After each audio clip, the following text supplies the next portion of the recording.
Welcome to The Explainer. We're diving into a really wild story today, one about loss, a massive deception, and what happens when a 12-year wait for answers just explodes. This question right here, it really cuts to the core of what we're talking about. This is a 12-year mystery that starts with the disappearance, but the ending, it's not about a rescue. It's about a choice. Okay, so let's set the stage. August 10th, 2010. A guy named Malcolm Bennett and his 16-year-old stepdaughter, Ayanna, they go out for a weekend sail. Totally normal. But then, just 2 days later, their boat's found. Empty. Fast forward to the next February, and they're officially declared legally dead. Case closed, right? Well, for one woman, not even close. So when the Coast Guard finally finds this boat, you'd expect to see the scene of chaos, right? A struggle, a tragedy. But what they found was nothing like that. It was this eerie, almost perfect scene that just didn't add up. Yeah, check this out. It totally didn't look like an accident. No sign of a struggle at all. The engine was just idling. The radio and the emergency beacon, the first things you'd grab in a crisis, hadn't even been touched. They even had a cooler packed with food and drinks. The only things gone were the people and their life jackets. I mean, come on. That doesn't scream accident. It screams planned exit. 12? That's a long time. For 12 years, Charlene Carter, that's Malcolm's wife and Ayanna's mom, was just stuck, living in this weird limbo of grief. Imagine this. She kept her husband's side of the bed completely untouched, lit a candle for them every single August, just living with a million questions and zero answers. But here's the thing. To really get what went down on that boat, we gotta rewind. Because in the years leading up to the disappearance, there were these little clues, these quiet warning signs that everybody, especially Charlene, just didn't see. So let's talk about Malcolm. To the outside world, this guy was a rock. A decorated Navy vet, a quiet, dependable man who stepped up for a family that needed him. That was the public face. But behind closed doors, he was methodical, patient, and he used those sailing trips to slowly, quietly pull Ayanna away from her mom, away from her entire life. This is just chilling. Charlene found this in Ayanna's journal years before they even vanished. The sea feels safer than land.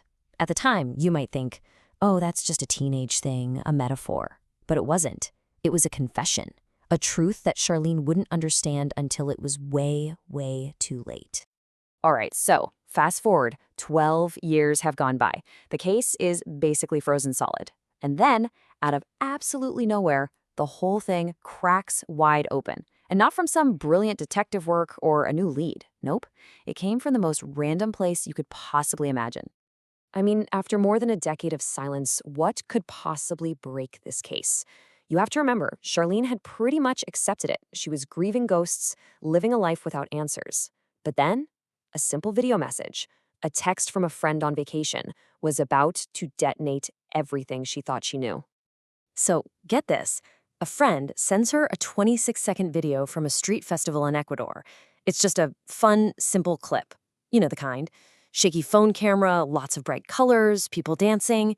Just a casual, wish you were here text. But as Charlene's watching this video, her eye catches something in the background.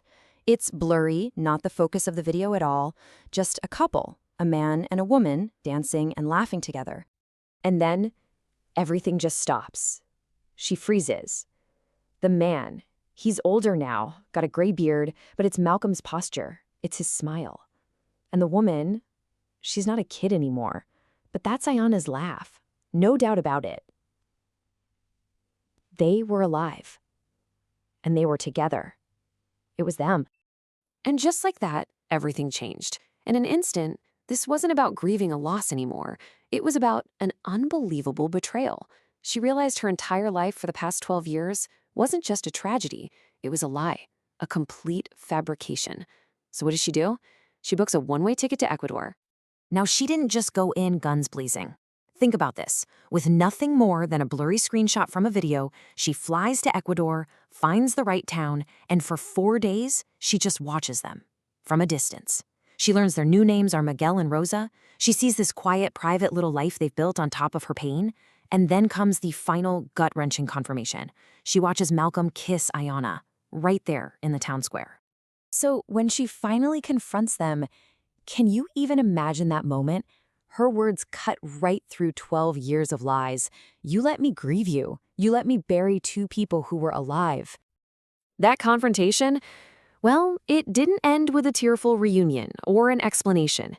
It ended in gunfire, a tragedy piled on top of a betrayal, leading to Charlene's immediate arrest and a confession that finally explained everything.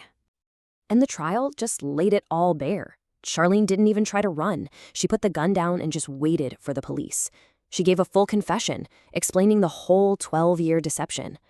Her lawyers argued it wasn't some snap decision, not sudden rage, but this slow erosion of her very soul over a decade of grief and betrayal.